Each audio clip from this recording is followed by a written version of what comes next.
और हमारे सहयोगी सत्यप्रकाश ने छत्तीसगढ़ के स्वास्थ्य मंत्री श्याम बिहारी जायसवाल से बातचीत की है। वो एक बार आपको सुनाते हैं। लाइव ही हैं लेकिन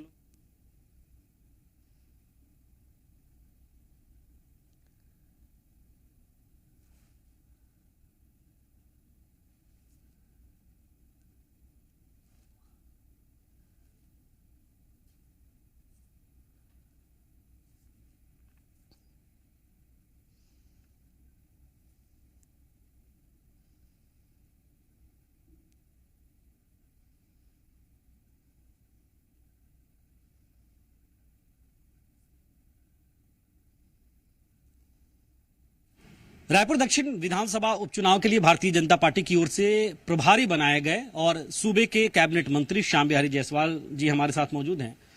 श्याम बिहारी जी, अब तो लीड बढ़ते ही जा रहा है और मुझे लगता है कि बहुत ज्यादा वक्त नहीं लगेगा जब निर्णायक लीड तक पहुंच जाएगी भारतीय जनता पार्टी और भारतीय जनता पार्टी के प्रत्याशी। क्या फैक्टर रहा ऐसा, क्या कहेंगे? देखिए, ये माननीय विष्णुदेव साय जी की सुशासन का असर है और माननीय प्रधानमंत्री जी का जो 2047 का विकसित भारत की ओर जो डबल इंजन का रथ निकल चुका है, उसका ये परिणाम है। और ये रिजल्ट कोई अप्रत्याशित नहीं है। ये तो पहले दिन से ही लोगों के एक एक बच्चे तक की जुबान में था कि भारतीय जनता पार्टी 9वीं बार जीत रही है और ऐसा ही होने जा रहा है। ये आपको ऐसा लग रहा है या भाजपा को ऐसा लगातार लगा कि ये भाजपा की जुबान पे था कि भाजपा की जीत हुई यहाँ से, लेकिन कांग्रेस तो लगातार कहती रही कि प्रत्याशी निष्क्रिय है, सरकार ने काम नहीं किया, फेल हो जाएंगे। देखिए, कांग्रेस तो सदैव से हमारे नेताओं को टारगेट करके उलूल जुलूल बात करती है।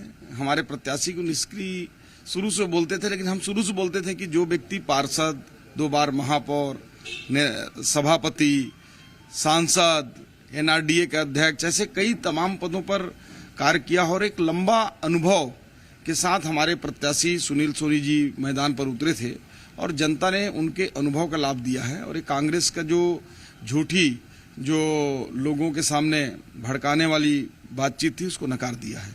अच्छा, यहाँ से अगर भाजपा की जीत होती है, जिस ओर आप लोग आगे बढ़ते दिखाई दे रहे हैं, तो ये किसकी जीत होगी?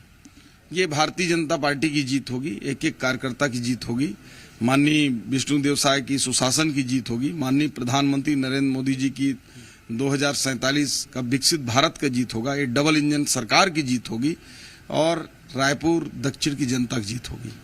अच्छा, आप प्रभारी यहाँ के रहे, कभी ऐसा लगा आपको क्या कि स्थितियां डगमगा रही हो? चुनाव प्रचार में भी आप जाते रहे। नहीं, कभी भी एक पल भी ऐसा नहीं लगा कि स्थितियां कहीं डगमगा रही हो, परंतु मन में एक हम लोगों ने कहा था कि पिछला रिकॉर्ड तोड़ेंगे, तो रिकॉर्ड को तोड़ने को लेकर एक प्रेशर था कि तोड़ पाएंगे नहीं तोड़ पाएंगे, अब मीडिया में बोल दिए हैं तो। लेकिन जब वोटिंग 10% कम हुई तो ये लगने लगा कि रिकॉर्ड शायद अब नहीं तोड़ पाएंगे। लेकिन उस अनुपात में जो पिछला वोट का अंतर था और 10% कम वोटिंग होने के बाद वो अंतर देखेंगे तो लगभग उससे बढ़कर ही रहेगा। भाजपा का कौन सा फैक्टर चला यहाँ? जहां भाजपा का डबल इंजन के विकास का फैक्टर चला और भारतीय जनता पार्टी के विश्वास का फैक्टर चला। अच्छा, एक और सवाल है कि ये चुनाव साख का सवाल भी बना था कांग्रेस या भाजपा के लिए। आप लोगों की सरकार बनी और पहला उपचुनाव था, तो कभी ऐसा मन में डर भी लग रहा था क्या कि हार गए तो फिर क्या होगा, हमसे भी जवाब तलब होगा, पूछा जा सकता है? नहीं, वो तो स्वाभाविक सी बात है। चुनाव और युद्ध में सदैव डर बने रहना चाहिए और मन में एक डर कहें या एक चिंता कहें तो था ही, क्योंकि चुनाव तो चुनाव होते हैं और इसलिए हम लोगों ने चुनाव को चुनाव जैसा लड़ा।